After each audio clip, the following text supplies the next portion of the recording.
Our greatest battle is not the county officials. Our greatest battle is ignorance. Is a lack of people understanding and knowing what's going on and understanding how they got to this point and what they can do about it. That's our greatest battle. And I can't do anything about that. I can't individually as I go talk to other people, but that's where we all come in. We've all got to get out here and deal with people on a day-to-day basis and start. You know, I do it at work. What I do is I throw out a little tidbit here and a little tidbit there, and and get people interested, and then they ask more. They start asking questions, and you start filling them in a little bit more, and you start telling them some of this stuff and how it's not your opinion. This is actual legislation. You start giving them, they start thinking.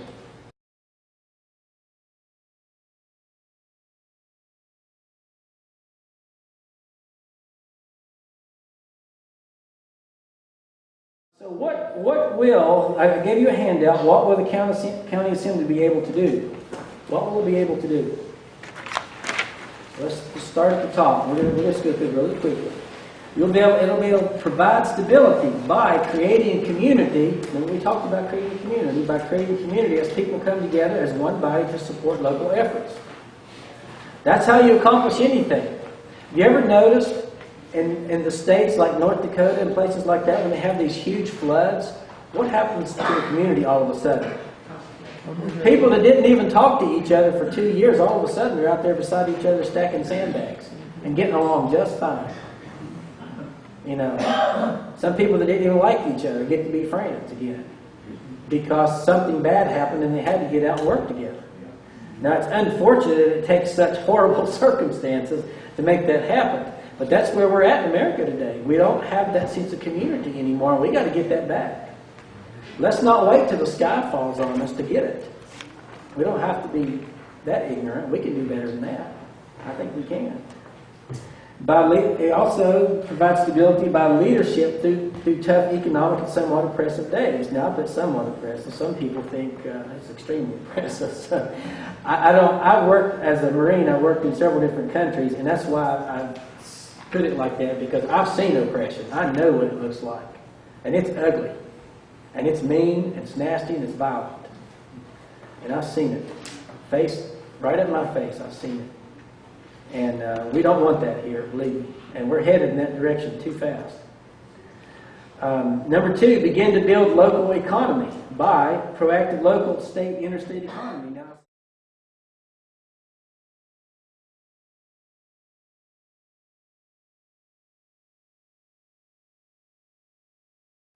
but one of the things we have to realize as we leave the corporate sphere and come into the republic is that you have to be willing to let go of some of the benefits of the corporation to get the republic started again. Yeah.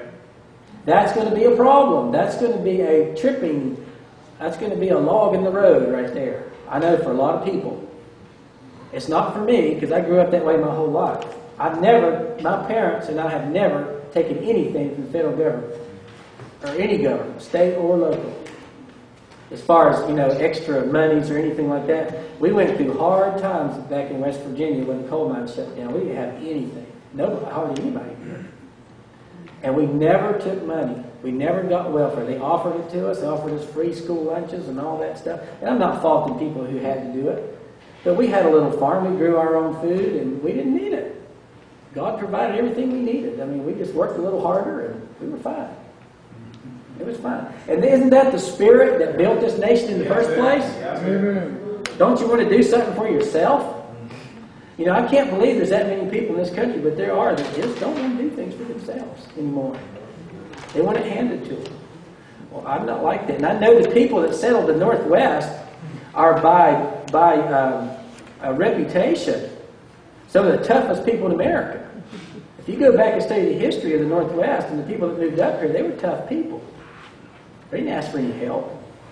They come up here with an axe and a shovel and a couple of horses and they made a life. And they made it work.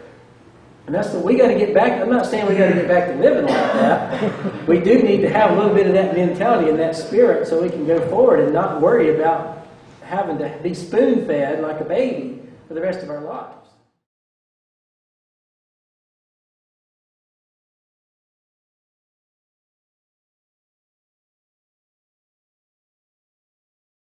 Okay, that's one of the things that our local sheriff could do if we had one that would do it. The sheriff has the authority to do that. But the county assembly and the judicial districts could do that also. If he's not willing to do it, they can do it. And you can pass ordinances in your county that inhibit federal authorities in your county from doing anything without going through the body politic to do it. They can't do it. They got to come to you first and get permission. Of course, we'll put a big sign that says no on the front door. They don't even have to walk in here. But I don't personally, I don't believe they could come up with anything that I would agree with. I just can't imagine what they could come up with that I could say yes to. So we'll just put a no on the front. All federal authorities no. That just simple takes care of it.